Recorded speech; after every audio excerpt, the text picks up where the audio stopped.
संत तुकोबारायांच्या या पवित्र देहूभूमीमध्ये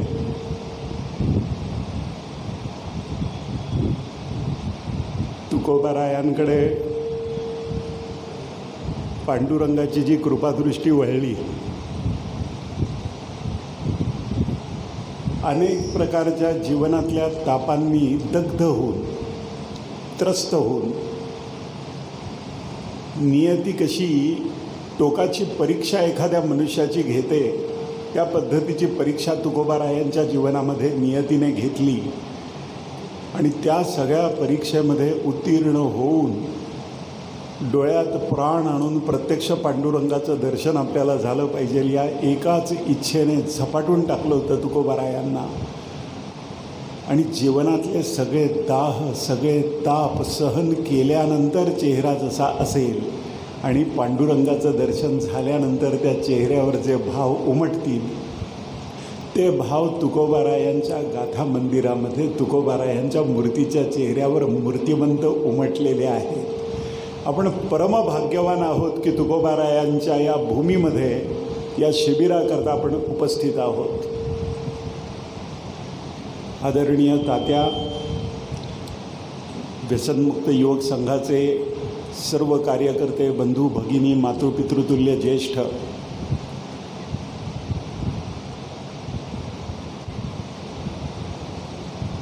या जगामध्ये कुठलीही गोष्ट अशी नाही की ज्याचे निश्चित गुण नाही आहेत. प्रत्येक गोष्टीचे काही गुण आहेत.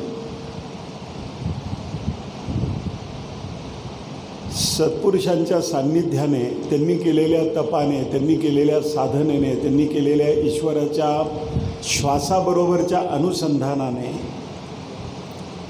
जी तेजस्विता, जे ईश्वरी तेज त्यांच्यामध्ये प्रविष्ट झालं, प्रकट झालं, त्या तेजाचा प्रभाव त्यानंतर त्यांच्या जीवनकालामध्ये, जडदेहामध्ये ते असताना नव्हे तर जडदेहाचा त्याग केल्यानंतर सुद्धा शतकानुशतक तो प्रभाव टिकतो आणि त्या ठिकाणी मनुष्याच्या विचारावर सकारात्मक परिणाम होतो. त्याचं विचार सकारात्मक होतात, त्याचं चिंतन सकारात्मक होतं आणि परमकल्याण मनुष्याचं व्हावं यापेक्षा वेगळी कुठलीही अपेक्षा न करणाऱ्या संतश्रेष्ठ तुकोबारायांचा पदस्पर्श, त्यांचं वास्तव्य, त्यांची संपूर्ण साधना, त्यांच्या जीवनातली टोकाची सुखदुःख आणि ईश्वर दर्शनाचा आणि ईश्वराच्या सान्निध्याचा प्रत्यक्ष आनंद, चरम आनंद, जो मानवी जीवनामध्ये अत्यंत दुष्प्राप्य आहे, तो आनंद तुकोबारायांनी परमानंद म्हणून ज्याचं वर्णन आपल्या भारतीय परंपरेत करतात, सच्चिदानंदांचं प्रत्यक्ष सहवास तुकोबारायांना जिथे मिळाला, त्या देहूनगरीमध्ये ज्या वेळेला या पद्धतीने आपला कार्यक्रम होतो, त्यावेळेला प्रत्येक संस्कार इथे जो होईल या पवित्र भूमीमध्ये, तो एखादा शिलालेख लिहावा ना पाषाणावर की जो शतकानुशतक लुप्त होत नाही, त्या पद्धतीने तो प्रत्येक संस्कार आपल्या हृदयामध्ये अंकित होईल. या पद्धतीची अत्यंतिक पुण्याई असलेली ही भूमी आहे तुकोबारायांची. जशी माऊलींची भूमी आहे ज्ञानेश्वरांची आळंदी, त्या पद्धतीने तुकोबारायांचं या भूमीमध्ये वास्तव्य राहिलं. अशी ही भूमी आणि या भूमीचे हे गुण आहेत, ही स्पंदन आहेत या भूमीची. जसं जलपर्णीने समोरची नदी आच्छादित झालेली आहे, जलपर्णी काढून टाकल्यानंतर स्वच्छ शुद्ध पाणी, सूर्यप्रकाश लखलखीत त्यामध्ये सूर्यबिंब उमटलं की डोळ्याने पाहता येत नाही, डोळे दिपून जातात, इतकं स्वच्छ होऊ शकतं. त्या पद्धतीने वर्तमान काळातल्या समाजातल्या एकूण परिस्थितीचं एक मळभ या जलपर्णीसारखं आपल्यावर आलेलं आहे की ज्यामुळे आपल्याला आपल्या समोर प्रत्यक्ष सूर्य तळपतोय तरीसुद्धा त्या तळपत्या सूर्याची जाणीव होत नाही, असं ते पाण्यावर आच्छादन जलपर्णीचं जसं आलेलं आहे, तसं एक मळभ आपल्यापैकी प्रत्येकाच्या मनावर या विचित्र परिस्थितीमध्ये काळाच्या प्रभावाने निर्माण झालेला आहे. आत्ता तात्यांनी विषयाच्या व्याख्यानाकरता, प्रवचन सेवेकरता दिलेला स्वातंत्र्यानंतरची गुलामगिरी, स्वातंत्र्योत्तर गुलामगिरी, 15 ऑगस्ट 1947ला स्वातंत्र्य जर खरोखर मिळालं तर भारताचे जीवनादर्श असलेल्या प्रभू रामचंद्रांना 500 वर्ष त्यांच्या स्वतःच्या जन्मस्थळातनं निष्कासित करून टाकणाऱ्या परकीय आक्रमकांच्या विरोधामध्ये राम जन्मभूमीचे सगळे पुरावे देऊनसुद्धा 75 वर्ष मर्यादा पुरुषोत्तम श्रीरामांना स्वातंत्र्यानंतर वाट ज्या भूमीमध्ये पाहावी लागली न्याय मिळण्याची, आणि कोट्यावधी रामभक्तांना न्याय मिळण्याची वाट 75 वर्ष पाहावी लागली. इतका प्रदीर्घ काळ न्यायाची प्रतीक्षा कोट्यावधी लोकांना आणि त्यांचं आराध्य दैवत असलेल्या प्रत्यक्ष मर्यादा पुरुषोत्तम श्रीरामांना करावी लागते. स्वातंत्र्याचं मूल्यमापन करताना अशा अनेक गोष्टींकडे आपल्याला लक्ष स्वतःचं वेधावं लागेल आणि स्वातंत्र्याचा नेमका अर्थ काय आहे आणि खरंखुरं स्वातंत्र्य मिळवण्याच्या दिशेने आपल्याला वाटचाल कशी करायची आहे, किती काळात करायची आहे हे ठरवावं लागेल आपल्याला. जे पिंडी तेच ब्रह्मांडी हा सिद्धांत आहे. आपण असं समजू नका की इथे मर्यादित लोक आहोत आणि 140 कोटींच्या देशामध्ये असं काय होणार की जे आम्ही ठरवणार. आमच्या अंतरात्म्याला साक्षी ठरवून आम्ही जे ठरवणार तेच या देशामध्ये घडेल, त्यापेक्षा वेगळं काही घडू शकत नाही, अशी दुर्दम्य इच्छाशक्तीचं वरदान आपल्याला परमेश्वराने दिलेलं आहे. ईश्वर सर्वभूतानां हृदयेश अर्जुन तिष्ठती. प्रत्येकाच्या हृदयामध्ये ईश्वर आहे, पण हृदयस्थ ईश्वर असल्याची जाणीव होत नाही, कारण भ्रामयन सर्वभूतानी यंत्रारूढानी मायया. मायेच्या यंत्रावर आरूढ झाल्यामुळे हृदयामध्ये प्रत्यक्ष परमेश्वर आहे याची जाणीव होत नाही. म्हणून माणूस याचना करतो, म्हणून विवंचनेत असतो, म्हणून दुःख भोगतो, म्हणून चूक एखाद्या गारवाऱ्याची एखादी कडक रणरणत्या उन्हामध्ये एखादी गारवाऱ्याची झुळूक यावी तसं थोडंसं सुख त्याच्या वाट्याला येतं आणि तो स्वतःला पराधीन समजतो.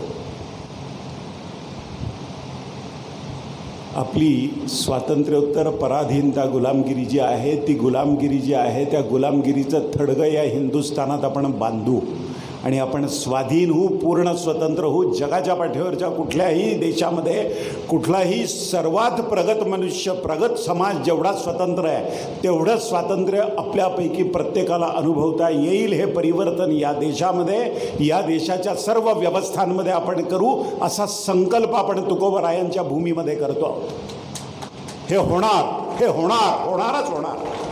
यत्किंचित संदेह या बाबतीत मनामध्ये ठेवू नका. स्वातंत्र्यानंतर अनेक प्रकारची गुलामगिरी आपण अनुभवतोय. गुलामगिरी अनुभवणारा कोण आहे? कुठलाही अनुभव ज्या वेळेला घेतो त्यावेळेला कोण अनुभव घेतो? आपण म्हणतो मी अनुभव घेतो. हा मी कोण आहे? ज्या देहामध्ये मी बद्ध आहे तोच देह धारण करून एक मनुष्य जन्मभर याचना करतो, जन्मभर भीक मागतो.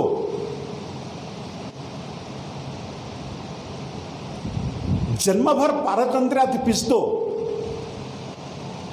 कधी त्याचा आत्मसन्मान नागासारखा फणा काढून उभा राहत नाही.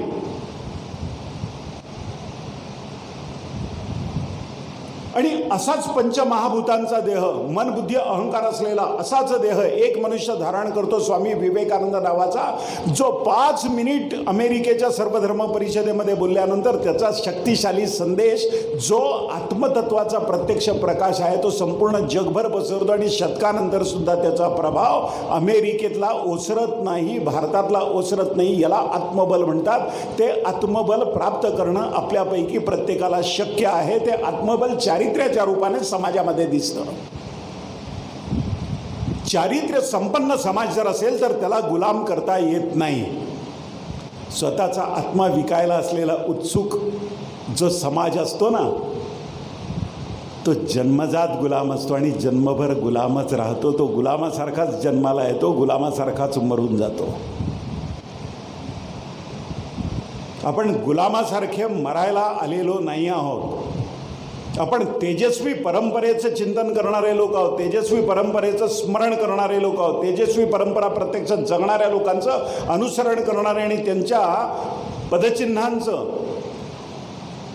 आपल्या जीवनामध्ये अनुसरण करणारे लोक आपण आहोत. अनेक बाबतीमध्ये आपण स्वातंत्र्यानंतरची गुलामगिरी अनुभवतो आहोत. प्रत्येक बाबतीत अनुभवतो. अनुभवणारा माणूस जो आहे त्याच्या स्वतःच्या देहापासनं, त्याच्या शरीरापासून आपण सुरुवात करूया. स्वातंत्र्यवीर सावरकरांचं एक अत्यंत लक्षवेधी वचन आहे. ते म्हणतात, देहापासनं देवापर्यंत जाताना मध्ये राष्ट्र लागतं. या देहापासनं देवापर्यंत जायचं असेल ना तर मध्ये राष्ट्र लागतं. आणि इथे सगळे फोटो जे लावलेले आहेत तुम्ही, त्या प्रत्येकाला देहापासून देवापर्यंत जाताना मध्ये राष्ट्र लागतं. या जाणीवेने राष्ट्र हाच ईश्वर आहे, या जाणीवेने स्वतःचं सर्वस्व समर्पित करणारी ही मंडळी आहे ज्यांचे फोटो आपण लावलेले आहेत. त्यांच्यापैकी एकाचे कुटुंबियांपैकी इथे आलेला नाही आहे सांगायला आपल्याला की हे फोटो लावा, ते फोटो लावा. हे अंतःप्रेरणेने फोटो आपण लावले. याचं कारण त्यांच्या अंतरंगामध्ये जी चेतना आहे, जी तेजस्विता आहे, जे राष्ट्रप्रेम आहे, या राष्ट्राच्या सर्व प्रकारच्या दुर्बलतांचा त्याग करून त्या दुर्बलतेपासून राष्ट्र, एक सामर्थ्य संपन्न राष्ट्र आपल्याला घडवायचं आहे. या दुर्दम्य इच्छाशक्तीने ज्यांनी जीवनभर काम केलं, शेवटच्या श्वासापर्यंत काम केलं, त्यांचे हे फोटो आहेत सगळे इथे. हे जगायचं आहे, जीवन जगायचं आहे. नुसतं चिंतन नाही आहे, नुसता विचार नाही आहे. आचार आणि विचार या दोन्ही गोष्टी एकत्र असतात.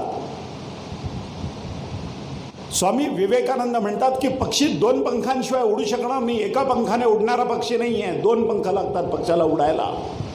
त्यातला एक पंख जो आहे तो कर्माचा आहे आणि दुसरा पंख जो आहे तो ज्ञानाचा आहे. कर्म आणि ज्ञान या दोन गोष्टींच्या समन्वयाशिवाय आपल्याला जीवनामध्ये काहीही करता येत नाही, आपल्याला उड्डाण घेता येत नाही. आणि हे उड्डाण जीवनामध्ये आपल्याला घ्यायचं आहे. आपल्या व्यवस्थांमध्ये ते परिवर्तन झालं पाहिजे आहे. रस्त्याला खड्डेच खड्डे पडलेले आहेत. समाजाचं जे चारित्र्य आहे ते रस्त्यावर दिसतं.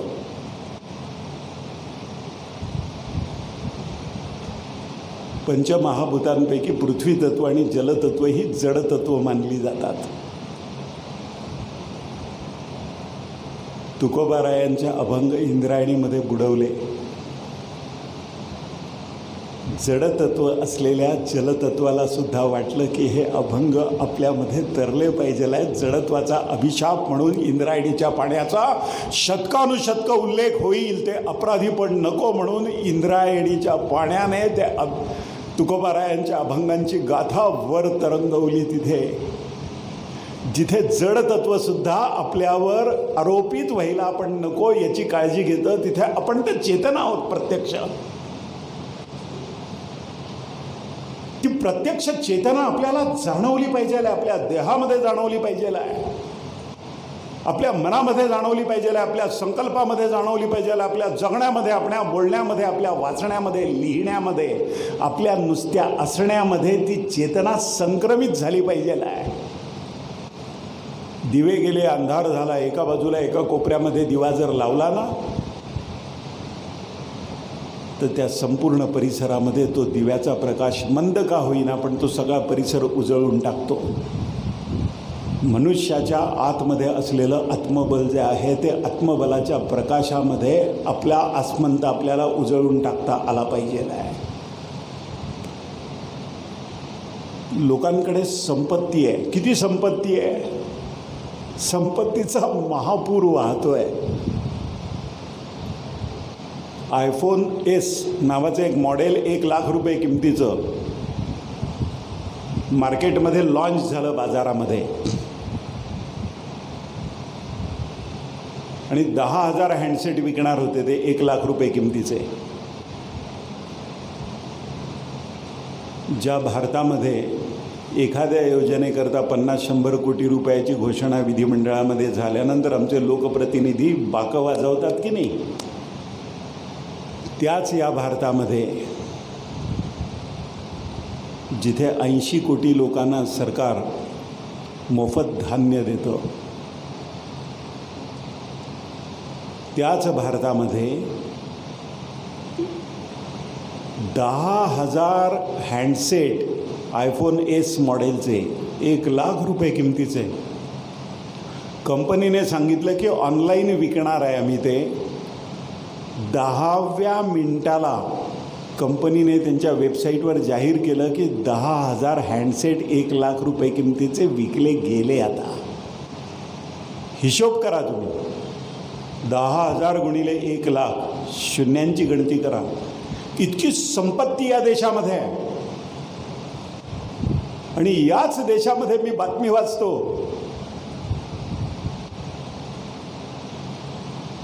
की बसचा पास काढायला त्या मुलीला 200-250 रुपये लागणार होते महिन्याचा. कॉलेजमध्ये शिकणारी मराठवाड्यातली मुलगी आहे. कुटुंबाची परिस्थिती विपन्न अवस्था आहे. बाप उद्विग्न आहे. कर्जाचा पाश त्याच्या गळ्याभोवती आवळलेला आहे आणि वडील 250 रुपये देऊ शकत नाही. आणि आपण जर मागितले तर आणि वडिलांनी आत्महत्या केली तर आपल्या कुटुंबाचं काय? या भीतीने, या काळजीने 250 रुपये पास करता वडिलांकडे मागण्याची हिंमत होत नाही. कारण वडिलांकडे ते नाही आहे हे माहिती आहे. ती मुलगी आत्महत्या करते आणि 250 रुपयाच्या मासिक पासचा विषय संपवून टाकते स्वतःपुरता. हा माझा भारत, हे दुसरं दृश्य आहे माझ्या भारताचं. ही स्वातंत्र्योत्तर गुलामी आहे. एका बाजूला 10,000 हँडसेट 1,00,000 रुपये किमतीचे 10 मिनिटामध्ये कंपनी विकून टाकते आणि दुसऱ्या बाजूला 250 रुपयाकरता ती मुलगी मासिक पास नाही तिला घेत आहेत बसचा. कॉलेजला महाविद्यालयात शिकणारी मुलगी म्हणून ती आत्महत्या करते, स्वतःपुरता प्रश्न संपवते. हे माझ्या भारताचं दृश्य आहे.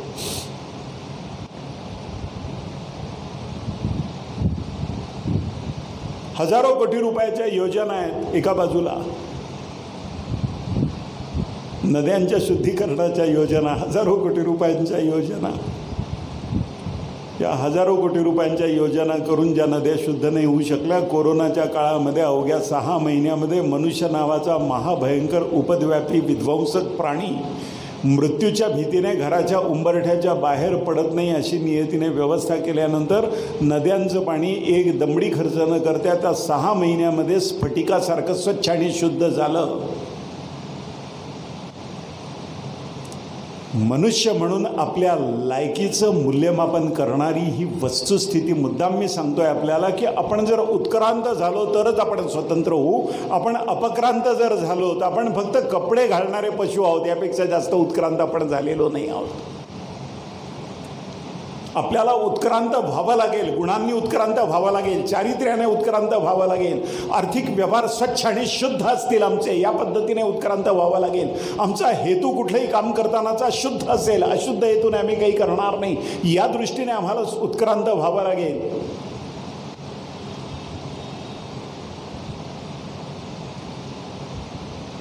ये हृदयीचे ते हृदयी. माऊली म्हणतात विश्वाचे आर्त माझ्या मनी प्रकाशले. या विश्वाचं दुःख जे आहे, आर्त म्हणजे दुःख हा शब्द वापरतात आपल्याकडे, पण ते प्रकाशलं कसं? तो तर अंधकार असायला हवा. आर्त म्हणजे जर दुःख असेल तर दुःख म्हणजे अंधकार असायला हवा. मग असं का लिहिलं आहे? विश्वाचे आर्त माझ्या मनी प्रकाशले. त्या आर्तापासनं तो समाज मुक्त होईल या आत्मबलाने ते अंतरंग प्रकाशलेलं आहे. म्हणून विश्वाचे अर्थ माझ्या मनी प्रकाशले की या समाजाला या दुःखापासनं मुक्त करणं शक्य आहे. आणि हे होणार, हे असंच होणार. हे जे आत्मबल आहे, या आत्मबलामुळे विश्वाचे अर्थ माझ्या मनी प्रकाशले.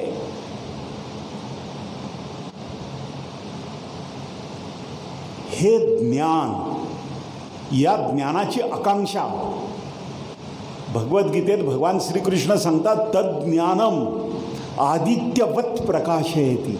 सूर्य जसा तळपतो की नाही, प्रकाशतो, तसं ते ज्ञान अंतःकरणामध्ये तुमच्या प्रकाशित होतं. ज्ञान म्हणजे प्रकाश आहे, मूर्तिमंत प्रकाश आहे. आणि अज्ञान म्हणजे घोर अंधकार आहे. आपल्या वैदिक प्रार्थना भारतीय परंपरेतल्या तमसो मा ज्योतिर्गमय, अंधाराकडे नाही आपल्याला प्रकाशाकडे जायचं आहे. असतो मा सद्गमय, असत्याकडून सत्याकडे जायचं आहे. मृत्योर मा अमृतम गमय, आपल्याला मृत्यूकडे नाही अमृतत्वाकडे जायचं आहे. मृत्यू ज्यांना संपवू शकला नाही त्यांचे हे फोटो आहेत. मृत्योर मा अमृतम गमय या वैदिक परंपरेतल्या पवित्र सूत्राचा अर्थ हा आहे की मृत्यू तुम्हाला संपवू शकत नाही.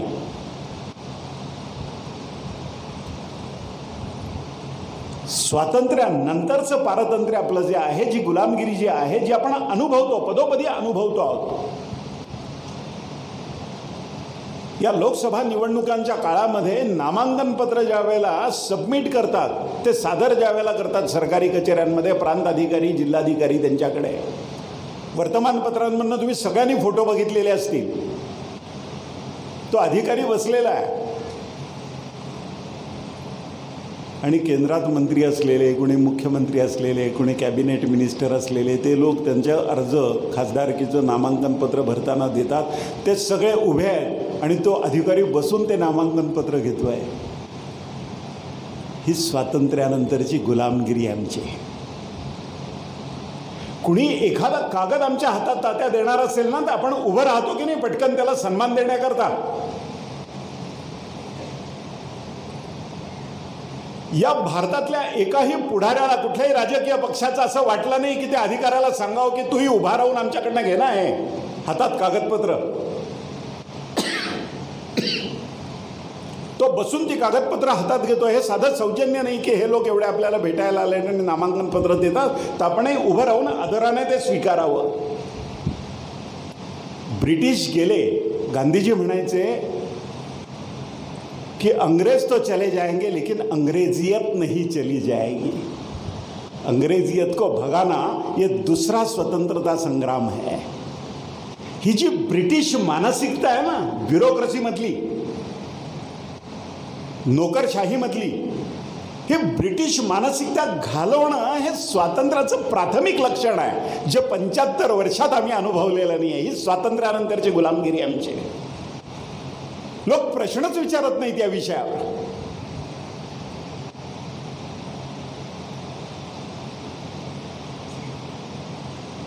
परवा सर्वोच्च न्यायालयाचे प्रधान न्यायाधीश होते अभय ओक. त्यांचं पुण्यामध्ये एक व्याख्यान झालं, सकाळमध्ये छापलं, ते वाचलं मी. काही कोटी खटले कनिष्ठ स्तर, जिल्हा स्तर न्यायालयामध्ये प्रलंबित आहेत. ते म्हणतात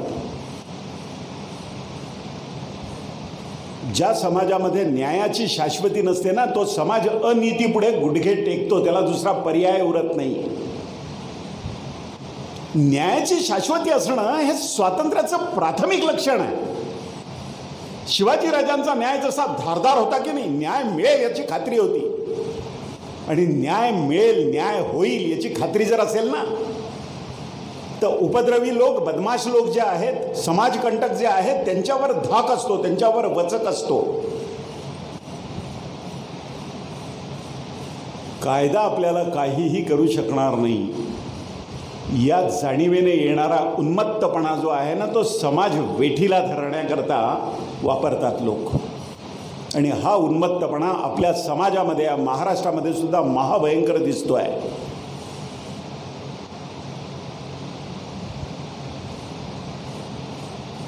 जमिनीचा 2-3 गुंठ्याचा फक्त तुकडा स्वतःचं घर बांधण्याकरता, की ज्या घराचं कर्ज 15-20 वर्ष फेडायचं आहे त्या मनुष्याला, त्या कुटुंबाला, जगणं संघर्षाचं असताना स्वतःचं घर बांधणं हे स्वप्न असतं ना.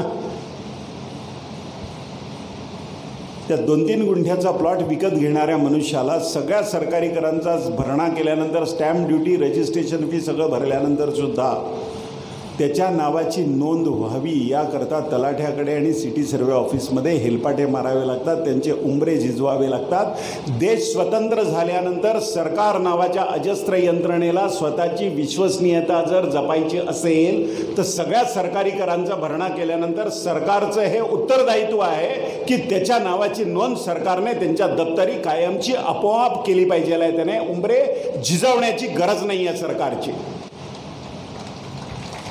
पण त्याला ते उंबरे झिजवावे लागतात सरकारी कर्मचाऱ्यांच्या दारामध्ये जाऊन. त्याची अडवणूक होते, दप्तर दिरंगाई होते, मानसिक छळ केला जातो त्याचा. ही स्वातंत्र्यानंतरची गुलामगिरी आहे, प्रारंभिक गुलामगिरी आम्ही जी अनुभवतो, जीवनाच्या प्रत्येक क्षेत्रामध्ये आम्ही अनुभवतोय.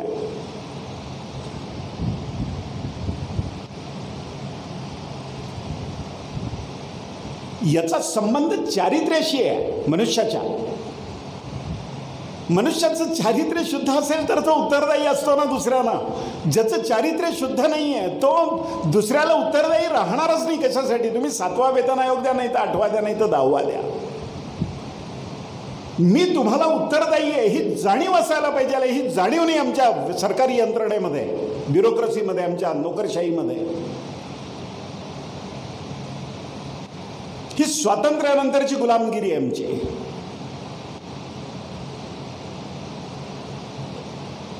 विधिमंडळामध्ये जे जे प्रश्न विचारले जातात त्याची रेकॉर्डिंग जातं आपल्याला बघायला मिळतं. तुमच्या हातातल्या मोबाईलवर, सोशल मीडियामध्ये तुम्हाला ती बघायला मिळतात. एक आमदार उभं राहून तात्या विचारतायत. ते म्हणतात की भारतामध्ये 60 कोटी लिटर दूध लागतं आणि फक्त 14 कोटी लिटर दूध जर तयार होत असेल तर बाकीचं दूध येतं कुठनं? ते रसायन मिश्रित आहे का? आणि ते आमदार अमूलचं जाहिरात दाखवून म्हणतात की अमूल का दूध पिता है इंडिया, त्याऐवजी जहर पिता है इंडिया असं मला वाटतं म्हणाले. जे दूधच नाही आहे, जे रसायन मिसळून तयार केलं जातं, लोकांच्या जीवनाशी खेळलं जातं.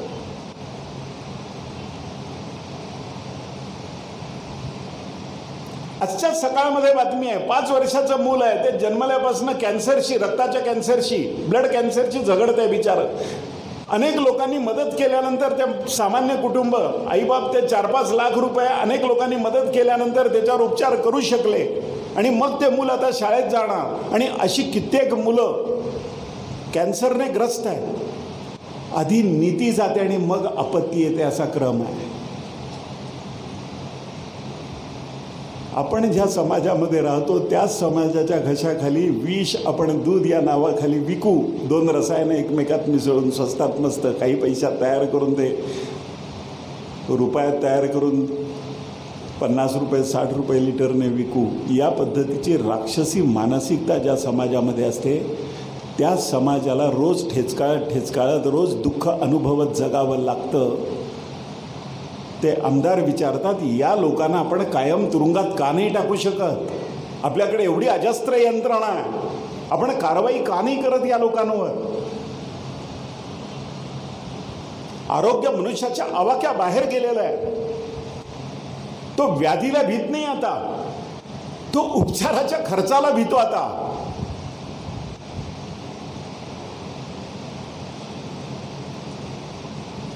हे आपण नाही का सुधारू शकणार असं विचारतोय तो मनुष्य विधिमंडळामध्ये.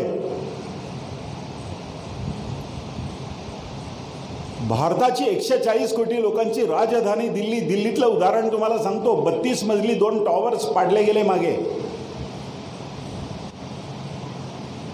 दिल्लीत, देशाच्या राजधानीमध्ये बेकायदेशीर 2 टॉवर 32 मजली. पूर्वी कथा सांगतात ना, जातक कथा आमच्याकडे, की हे भीमाने हे देवालय एका रात्रीत बांधलं वगैरे असं सांगतात. त्या 32 मजली इमारती काही एका दिवसात एका रात्रीत बांधल्या गेल्या का? त्या 32 मजली इमारती कित्येक महिने, वर्ष 2 वर्ष ते बांधकाम चालू होतं. ते बेकायदेशीर आहे, माहिती होतं. त्यावर नियंत्रण ठेवणाऱ्या व्यवस्था आहे. त्या व्यवस्थांनी त्याकडे दुर्लक्ष केलं. एका मनुष्याने ते बेकायदेशीर बांधकाम आहे म्हणून तो न्यायालयामध्ये गेला. न्यायालयामध्ये खालचं न्यायालय, मग वरचं न्यायालय, मग उच्च न्यायालय, मग सर्वोच्च न्यायालयापर्यंत तो गेला. प्रत्येक ठिकाणी त्याने सरकारी यंत्रणेची टोलवाटोलवी बघितली. ते त्या पापामध्ये सहभागी आहेत, वाटेकरी आहेत त्यात.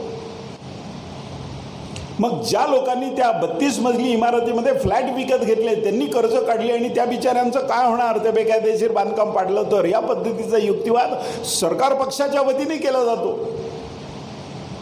सर्वोच्च न्यायालय ज्यावेळेला ठाम राहिलं आणि त्यांनी सांगितलं की या बेकायदेशीर इमारती आहेत, या पाडल्या पाहिजे, त्या पाडल्या ज्यावेळेला तात्या, त्यावेळेला टाइम्स ऑफ इंडियापासून सगळ्या मराठी इंग्लिश न्यूजपेपर्सने आणि इलेक्ट्रॉनिक मीडियाने आमच्या छापलं. किती नुकसान झालं? कुणी सांगितलं 400 कोटी नुकसान झालं, कुणी सांगितलं 600 कोटी, कुणी सांगितलं 800 कोटी रुपये. 800 कोटी राष्ट्रीय संपत्तीचा क्षय झाला. बेकायदेशीर 32 मजली 2 इमारती राजधानी दिल्लीत पाडाव्या लागल्या बेकायदेशीर. देशाच्या संपत्तीचा 800 कोटी रुपयाचा दिवसाढवळ्या ब्लास्टिंग मटेरियल असतं ना, ते काही मिनिटामध्ये त्या 32 मजली बिल्डिंगचा ढिगारा जागच्या जागी स्फोटकांचा वापर करून तिथे बसला एखाद्या ढिगाऱ्यासारखा. अशा स्फोटकांचा वापर करून सर्वोच्च न्यायालयाच्या आदेशावरून त्या 2 इमारती पाडण्यात आल्या. 32 मजली. काही मिनिटामध्ये 800 कोटी रुपयाचा क्षय झाला. त्यानंतर मी वर्तमानपत्रांमधनं एकही बातमी वाचली नाही की या बांधकामांकडे दुर्लक्ष करणाऱ्या कुठल्या मनुष्याला आजन्म कारावासाची जन्मठेपेची शिक्षा सरकारने दिली. एकही बातमी नाही. ज्या देशामध्ये सामान्य मनुष्य नो एंट्रीचा बोर्ड आहे आणि 2 व्हीलर दुचाकीवरनं तुम्ही नो एंट्रीमध्ये शिरला ना तर तुम्हाला दंड होतो. तुम्हाला दंड करणं आणि तुम्ही दंड भरणं ही तुमची जबाबदारी आहे. साध्या नो एंट्रीमध्ये दुचाकीवरनं प्रवेश केला तर तुम्ही दंड भरणं जर क्रमप्राप्त असेल तर दिवसाढवळ्या 800 कोटी रुपयांचं नुकसान ज्या देशामध्ये झालं सरकारी नोकरांनी दुर्लक्ष केल्यामुळे किंवा त्या पापामध्ये वाटेकरी असल्यामुळे भागीदार असल्यामुळे त्या संपत्तीमध्ये बेईमानीच्या त्यांच्यावर कारवाई केल्याची एकही बातमी नाही मीडियामध्ये.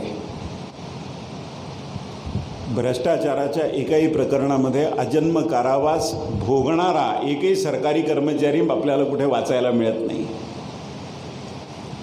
ते सापडतात जाळ्यामध्ये पण सुटतात. जाळ्यामध्ये सापडलेला एकही मासा सुटत नाही, कोळ्याच्या सामान्य जाळ्यामध्ये सापडलेला. पण भ्रष्टाचाराच्या जाळ्यामध्ये सापडलेला प्रत्येक मासा सुटून जातो. काय अद्भुत व्यवस्था आहे.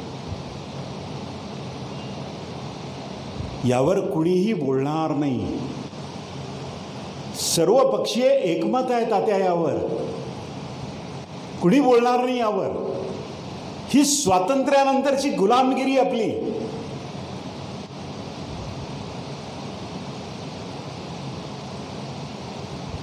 नजरेला नजर रोखून आम्ही प्रश्न विचारू शकत नाही, आमची समस्या आहे. कारण नजरेला नजर रोखून प्रश्न विचारायला शुद्ध चारित्र्याचं अधिष्ठान लागतं. आज समाज शुद्ध चारित्र्याचा अधिष्ठान असणाऱ्या माणसांच्या पाठीशी उभा राहतो का?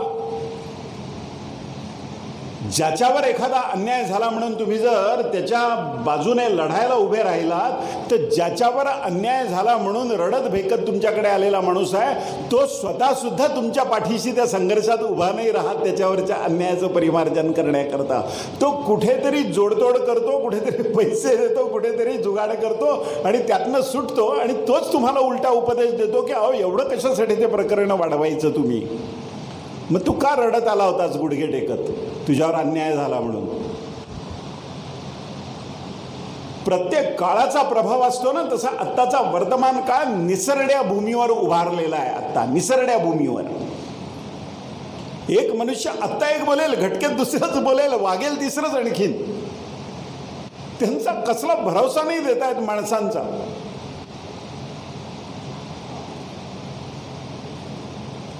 अपेक्षित संख्याने बाळासाहेबांना वाईट वाटत होतं.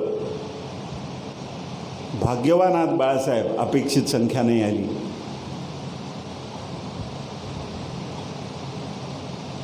शिवाजी राजांबरोबर मुठभरच माणसं होती. त्यांनी बदलून दाखवला हा देश. त्यांच्या पुण्याईने हा देश आजही बदलू शकतो हा आत्मविश्वास आपल्याला आहे. मुठभरच माणसं, ओठावर मिसरूड फुटलेली अशी 10-12 फक्त मुलं होती त्यांच्याबरोबर रायरेश्वरावर प्रतिज्ञा घेताना. मुठभरच कडवे लोक जे वेळेला असतात ना त्यावेळेला ते कोट्यावधी लोकांना दिशा दाखवतात. लक्षात घ्या, मेंढपाळ एकच असतो, शेकडो मेंढ्या असतात. तुम्ही असं समजू नका की सगळी माणसंच आहेत. 140 कोटी. स्वतःचा आत्मा 500 रुपयाकरता विकणारे लोक जे आहेत ना ते त्या मेंढ्यांपेक्षा जास्त नाही आहेत. मेंढपाळ खमक्या असेल आणि त्याने एक काठी नुसती वर उचलली तर त्या मेंढ्या निमूटपणे त्याच्या मागे चालतात. आपल्याला मोजकेच मेंढपाळ तयार करायचे ते व्यसनमुक्त युवक संघामधनं. बाकीची माणसं तुमच्या मागे येतील, यावं लागेल त्यांना.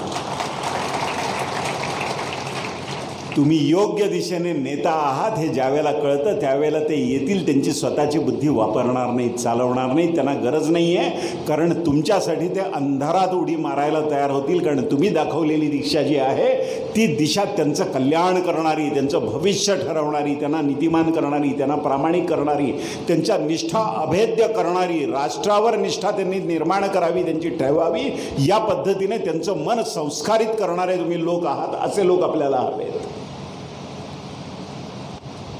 आणि अशी माणसं मुठभरच असतात. हजारो लाखोच्या संख्येने जमा झालेले दिसतात. तुम्ही अभ्यास करा. प्रत्येक गावामध्ये देवालय आहेत, त्या देवालयांचे उत्सव होतात प्रत्येक गावामध्ये.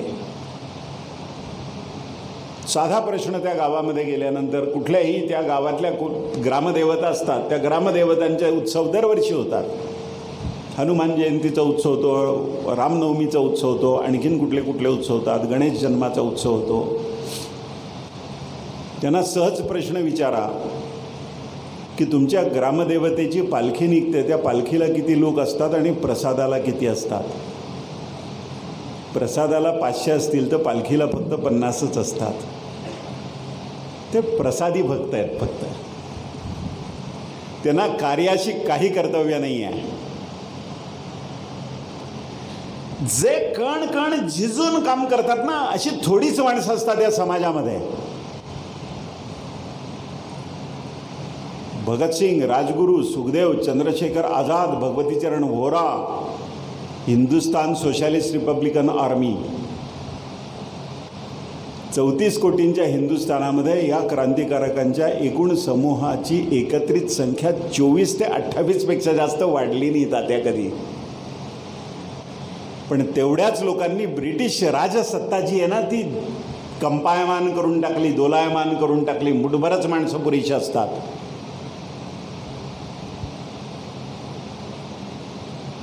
प्लेगमध्ये अन्याय झाल्यानंतर चाफेकर बंधूंनी रँडला जे मारलं युनिव्हर्सिटी रोडवर, पुण्याला गणेशखिंड रोडवर, एका कुटुंबातली 3 भावंड फासावर लटकवली 2-2 दिवसाच्या अंतराने ब्रिटिशांनी.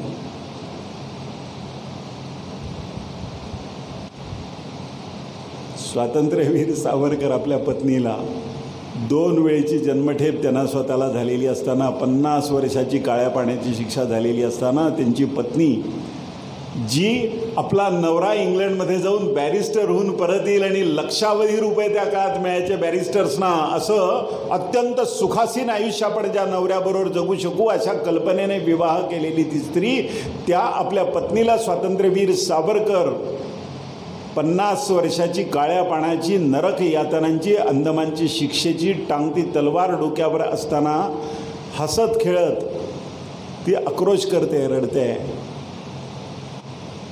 आणि ज्या कोठडीमध्ये गजाच्या आत सावरकर आहेत आणि त्या गजांच्या बाहेर त्या जाळीच्या ती पत्नी आणि मेहुणा सावरकरांचा उभा आहे.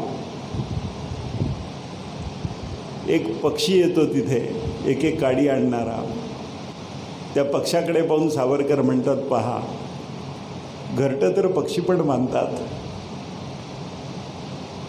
पण भारतातल्या लक्षावधी घरांमधनं सोन्याचा धूर निघावा याकरता आपण आपल्या घरातली चूल आणि बोळकी तोडून जर टाकली, फोडून जर टाकली, तर लक्षावधी घरांमधनं सोन्याचा धूर उद्या निघणार आहे.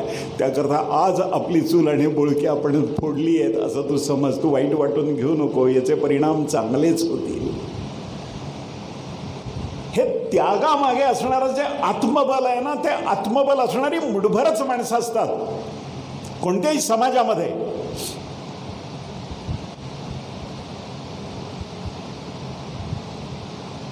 शतेषु जायते शूरा, 100पैकी 1 शूर आहे, बाकी 99 पलायनाचे मार्ग शोधत असतात.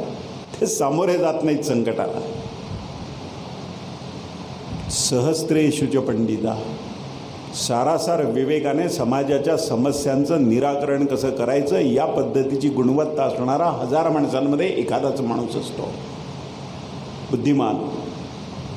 वक्ता दशसहस्रेषु, 10,000 लोकांमध्ये एक प्रभावी वक्ता होऊ शकतो. दाता भवती वा नवा,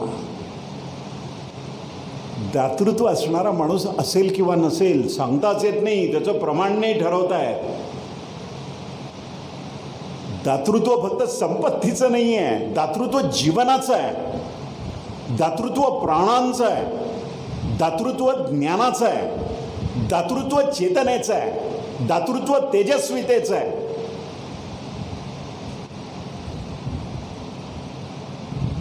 हे अलौकिक दातृत्व असणारी मुठभर माणसं असली तरी पुरतात. कुठल्याही समाजाला ते दिशा देऊ शकतात, कोट्यावधी लोकांना ते दिशा देऊ शकतात. पण त्यांचं आकलन पक्का हवं, त्यांच्या निष्ठा अभेद्य हव्या.